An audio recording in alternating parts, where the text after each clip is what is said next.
1998's most controversial clash. How Beckham's red card changed everything. The referee's hand reached into his pocket, and David Beckham's heart sank.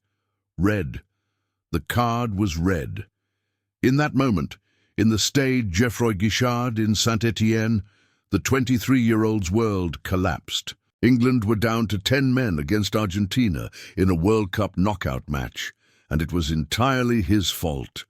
The boos from the crowd, the angry faces of teammates, the realization of what he'd done, it all crashed down simultaneously. But David couldn't have known that this moment of madness would define not just his tournament, but the next year of his life, transforming him from rising star into national villain overnight. The journey to that fateful moment had been nothing short of remarkable. David Beckham had emerged from East London's working-class streets with dreams of playing professional football. His father, Ted, was a kitchen fitter who loved Manchester United obsessively, and young David inherited that passion completely. From his earliest memories, he wore United shirts, practiced relentlessly in local parks, and dreamed of one day wearing the famous red shirt professionally. His talent was evident early, exceptional technical ability, particularly his crossing and set-piece delivery, set him apart from other youth players. Manchester United's academy recognized his potential, bringing him into their youth system, where he developed alongside other talented youngsters who would become known as Fergie's fledglings. Ryan Giggs, Paul Scholes, Nicky Butt, and the Neville brothers, Gary and Phil, formed a close-knit group that trained together, socialized together, and dreamed together. Sir Alex Ferguson believed in these academy graduates, trusting them when others suggested United needed expensive signings. That faith would be vindicated spectacularly. David's breakthrough into United's first team came during the mid-1990s.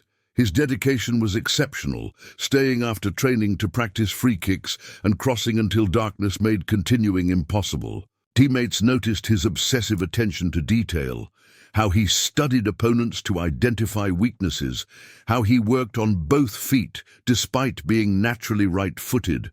This professionalism, combined with undeniable talent, caught Ferguson's attention.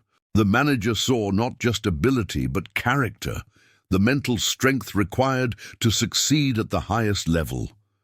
The 1995-96 season saw David establish himself in United's first team. His performances were increasingly impressive, assists accumulating, set-piece deliveries creating goals, and defensive contributions demonstrating he wasn't just an attacking talent. But the moment that truly announced him to the football world came on the opening day of the 1996-97 season. Against Wimbledon at Selhurst Park, David spotted the goalkeeper off his line and struck from the halfway line.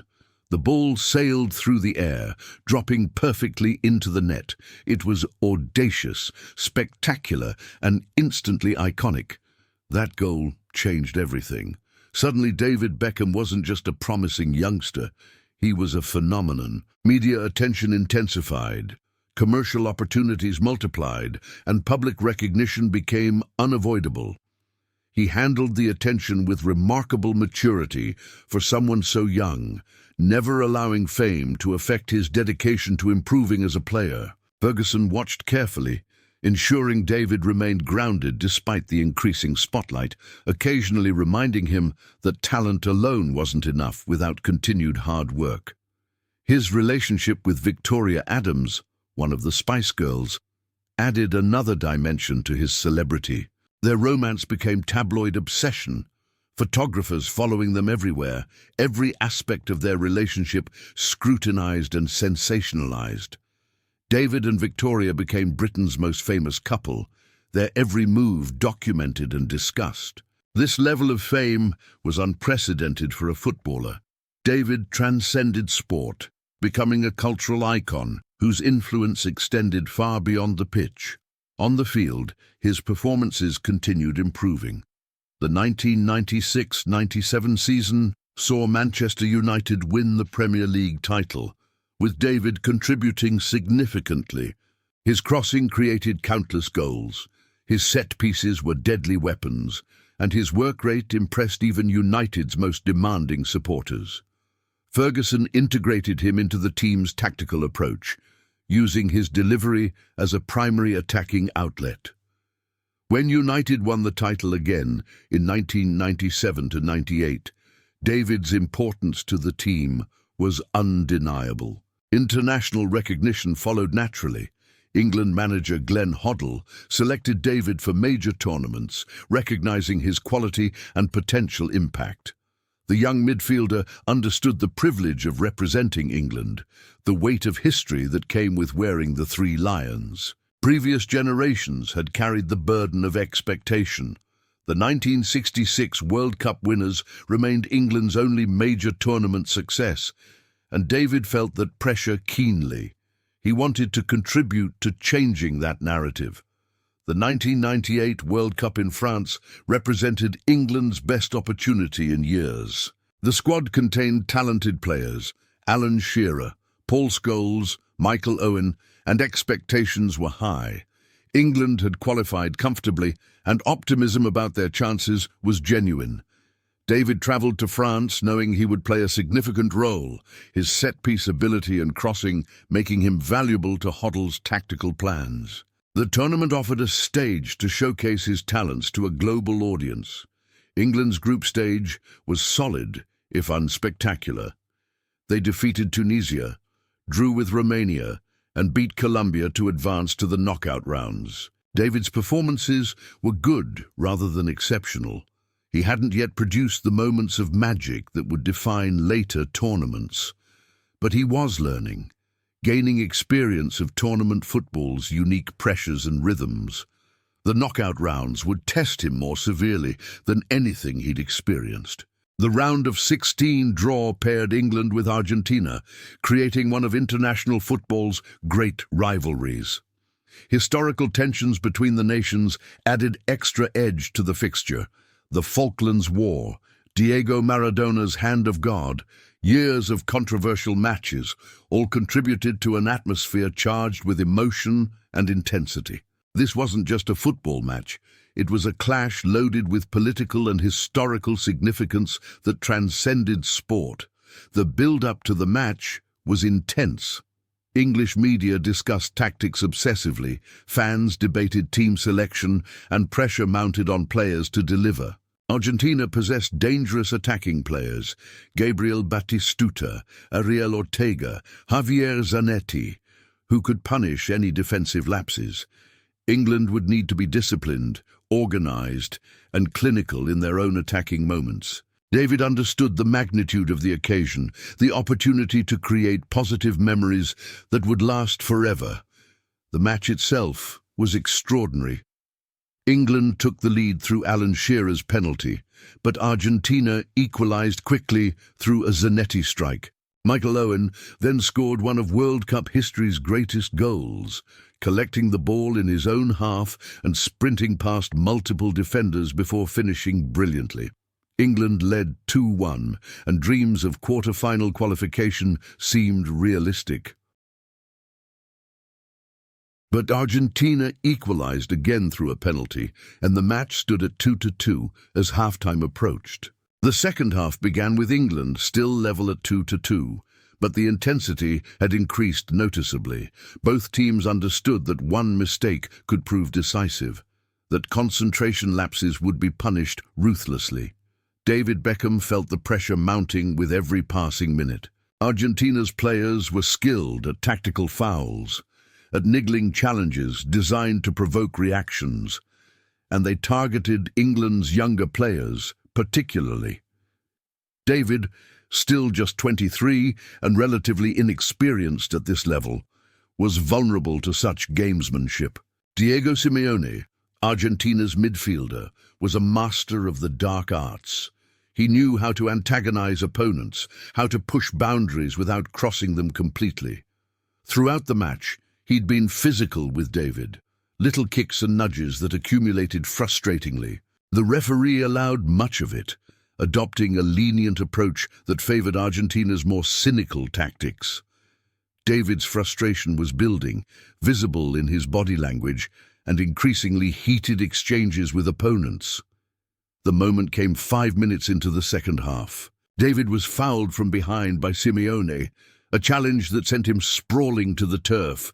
As he lay on the ground, Simeone stood over him, and David, in a moment of madness he would regret for years, flicked his leg backwards, catching the Argentine midfielder. It wasn't violent, barely any force behind it, but Simeone reacted as if shot, clutching his leg and rolling dramatically. The referee, Kim Milton Nielsen from Denmark, immediately reached for his cards.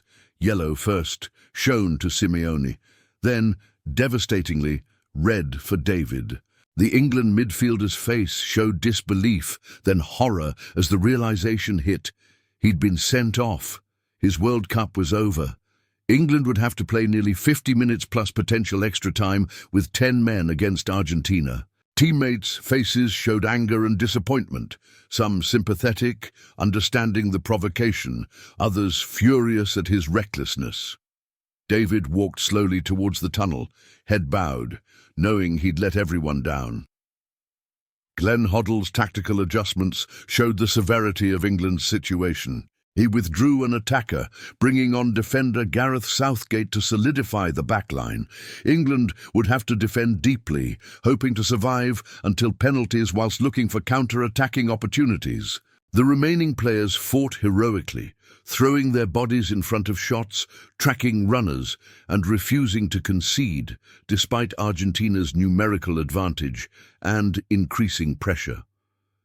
The match became an epic of defensive resilience.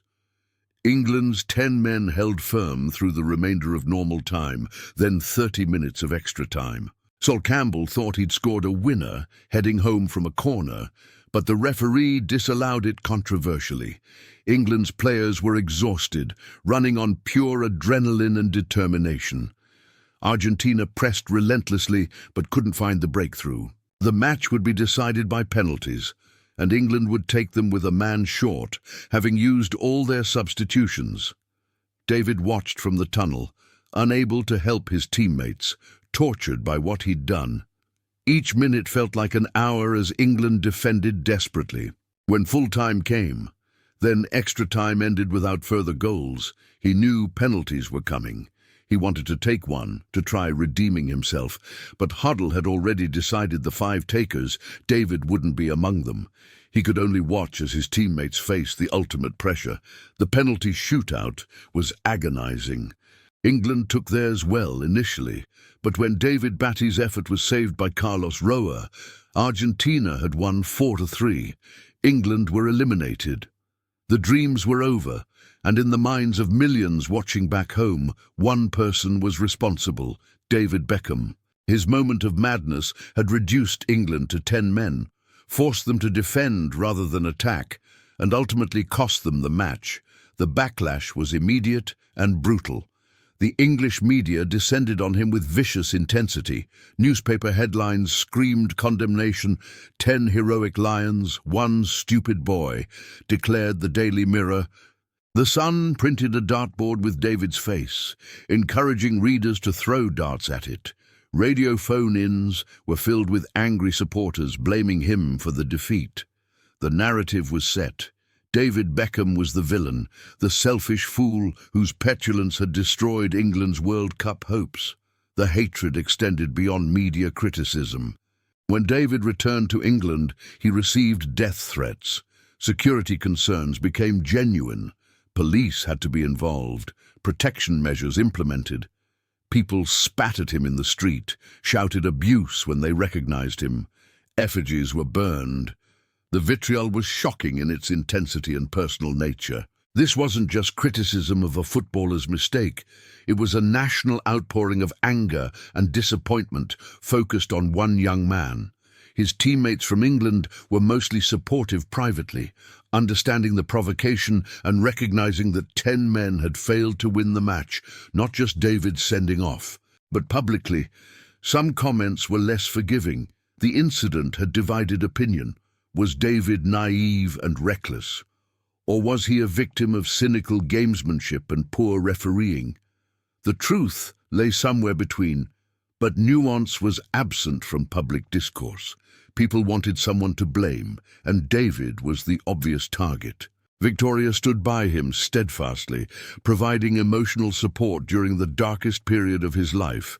She understood public scrutiny better than most, having experienced it through her own fame.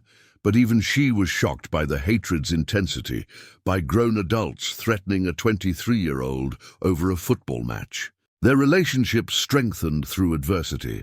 The shared experience of facing unprecedented public hostility, creating bonds that superficial celebrity relationships often lacked. Sir Alex Ferguson's support was crucial.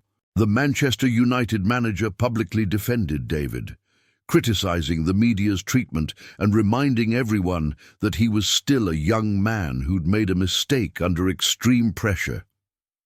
Ferguson understood that David's mental state was fragile, that the constant abuse could damage him permanently if not addressed properly. He made David feel wanted and valued at Manchester United, providing sanctuary from the external storm. But returning to football wasn't easy. The first match back at Old Trafford was against West Ham, and the atmosphere was tense. Visiting supporters sang cruel songs, taunted him mercilessly, and the home crowd's support was tentative initially. Would they stand by him or turn against him like so much of the country had? The answer came quickly. When David's name was announced, Old Trafford roared their approval, drowning out the abuse from away fans. They were with him. That support was emotional for David. He'd feared rejection even at home, worried that Manchester United supporters might blame him like everyone else seemed to. Instead, they backed him completely, understanding that loyalty meant supporting players through difficult times, not just celebrating them during good ones. Their unwavering support gave him strength to face the continuing abuse at away grounds throughout the season. Every away match brought fresh hostility. Supporters at rival stadiums saw an opportunity to torment someone already suffering, and they took it gleefully. The songs were cruel, the abuse relentless. David had to develop thick skin to ignore the hatred and focus on performing. It wasn't easy. He was still young, still learning to cope with pressure that would challenge even experienced players. Some matches he struggled, the weight of expectation and abuse affecting his concentration. Ferguson's man management during this period was masterful. He knew when to push David, when to protect him, when to wrest him from particularly hostile environments. The manager's experience dealing with media pressure and public scrutiny informed his approach. He'd seen players destroyed by lesser controversies, and he was determined that wouldn't happen to David. United needed him. And more importantly, David needed United, a place where he was valued, supported, and given opportunities to rebuild his reputation. The 1998-99 season became David Beckham's redemption story. Every match offered an opportunity to prove himself, to demonstrate that he was more than the moment that had defined him in France. Manchester United were chasing an unprecedented treble, Premier League, FA Cup and Champions League, and David was determined to play a crucial role. His performances needed to speak louder than the continued abuse from opposition supporters, and he channeled his anger and hurt into football excellence. His form was exceptional from the season's start. The crossing that had always been his signature weapon became even more dangerous, creating goal after goal for Andy Cole, Dwight York, and Ole Gunnar Solskjaer. His set-piece delivery was devastating. Corners and free kicks delivered with precision that defenses couldn't handle. But more than technical excellence, David showed mental strength that silenced doubters who'd questioned whether he had the character to recover from such public humiliation. The Premier League title race was intensely competitive. Arsenal, the defending champions, pushed United hard throughout the season. Every match carried significance, every drop point potentially decisive. David's contributions were vital, match-winning assists, crucial goals, and performances that demonstrated his importance to United's success. The abuse continued at away grounds, but he responded by playing brilliantly, using hatred as motivation rather than allowing it to diminish his performances. One match particularly stood out at Elland Road against Leeds United, one of England's most hostile environments. The abuse was vicious and unrelenting. Leeds supporters, never friendly towards Manchester United players under any circumstances, targeted David with specially cruel songs and chants. Yet he responded magnificently, delivering a performance of such quality that even hostile observers grudgingly acknowledged his brilliance. Ferguson watched with satisfaction, knowing David was developing the mental toughness required to succeed at the highest level.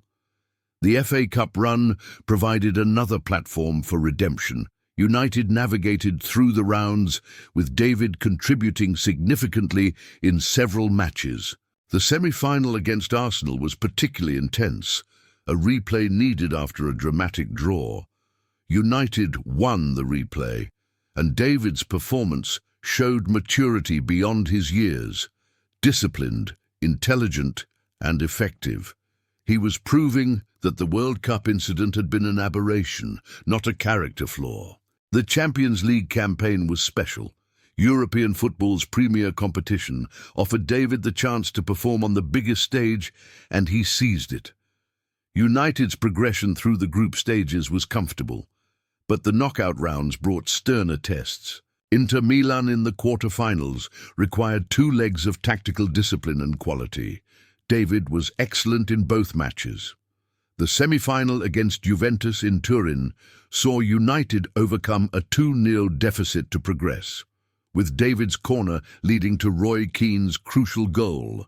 That Juventus comeback was significant for multiple reasons. It demonstrated United's character and resilience, qualities David embodied during this period. His assist for Keane's goal, a perfectly delivered corner that created the opportunity, showed his technical excellence. But more importantly, performing under such pressure in such a hostile environment, Turin's Stadio delle Alpi was intimidating, proved his mental strength. He wasn't broken by what had happened in France. He was stronger for it. The Champions League final against Bayern Munich in Barcelona's Camp Nou offered the ultimate redemption opportunity. United were underdogs. Bayern had been impressive throughout the competition, and they took the lead through an early free kick.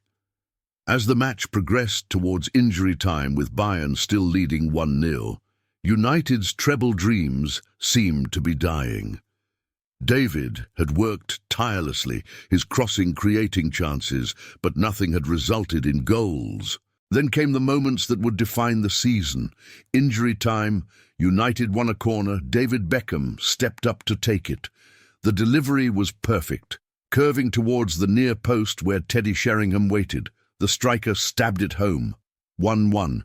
Camp Nou erupted. United had equalised. Another corner followed moments later, again taken by David. Again the delivery was perfect. Again chaos in Bayern's penalty area, and Ole Gunnar Solskjaer poked the ball into the net, 2-1. Manchester United had won the Champions League in the most dramatic circumstances imaginable.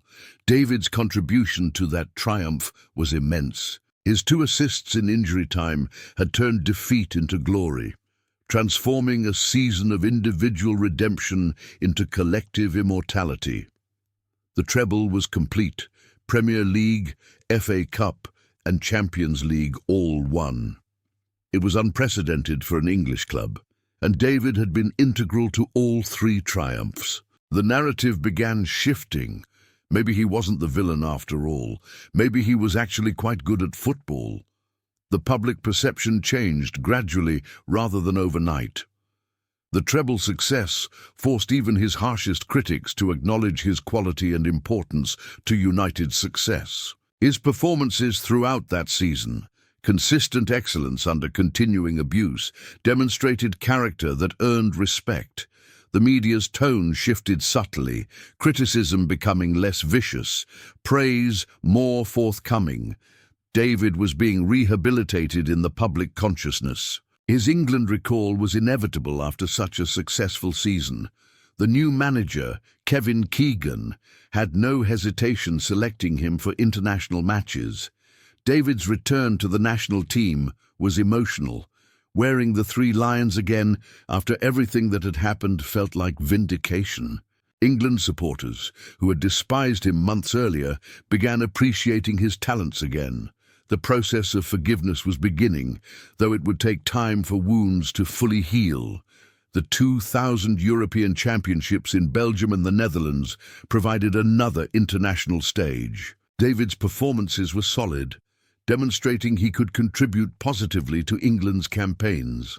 The ghosts of 1998 were slowly being exorcised through consistent performances and professional conduct. He showed maturity in handling pressure, never retaliating to provocation, and always putting the team first. These qualities impressed observers who'd questioned whether he possessed them. His transformation from villain to hero accelerated during the 2002 World Cup qualifying campaign.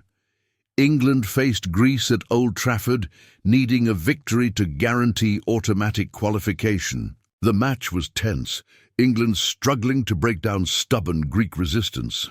David was everywhere, running, creating, shooting, desperate to drag his country over the line.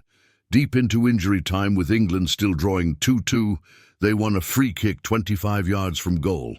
David placed the ball carefully. This was the moment, everything he'd endured since France, all the abuse and hatred, all the work to rebuild his reputation. It came down to this free kick. He struck it perfectly. The ball curved magnificently, evading the goalkeeper's desperate dive and nestling in the top corner, 3-2. England had qualified for the World Cup automatically. Old Trafford exploded with joy. David dropped to his knees, overwhelmed by emotion. Redemption was complete. That goal against Greece was more than just a crucial strike. It was symbolic of David's entire journey since 1998. He'd faced unprecedented abuse and pressure, yet responded with resilience and determination. He'd let his performances speak for him, proving through actions rather than words that he was more than one mistake. The free kick encapsulated everything positive about David Beckham: technical excellence, mental strength, and the ability to deliver when it mattered most. The 2002 World Cup in Japan and South Korea saw David captain England. The transformation was complete, from villain sent off in 1998 to captain 4 years later. His leadership was exemplary, his performances solid, and though England were eliminated by Brazil in the quarter-finals, nobody questioned his commitment or character anymore. He'd earned respect through how he'd handled adversity, becoming a symbol of resilience rather than recklessness. His performances for Manchester United continued at the highest level. More titles followed, more spectacular goals and assists, more evidence that he was amongst the Premier League's elite players. The abuse at away grounds diminished gradually as respect for his abilities and character grew.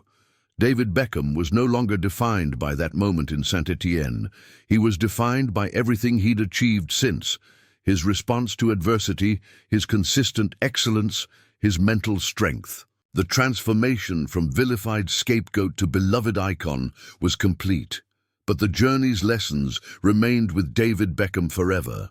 That moment in Saint-Étienne in 1998 had threatened to define him negatively for life, yet his response transformed it into a story about resilience, character, and the power of redemption through consistent excellence. The young man who walked off that pitch in disgrace became a captain, a leader, and ultimately one of English football's most respected figures. His story transcended sport, becoming a narrative about handling adversity with dignity. His captaincy of England brought responsibilities beyond football. David understood he represented the nation, that his conduct on and off the pitch mattered enormously. He took these responsibilities seriously, conducting himself with professionalism and grace that earned widespread respect. The contrast with 1998 was stark, from reckless youngster who couldn't control his emotions to mature leader who exemplified composure under pressure. The growth was remarkable and demonstrated character that critics had questioned.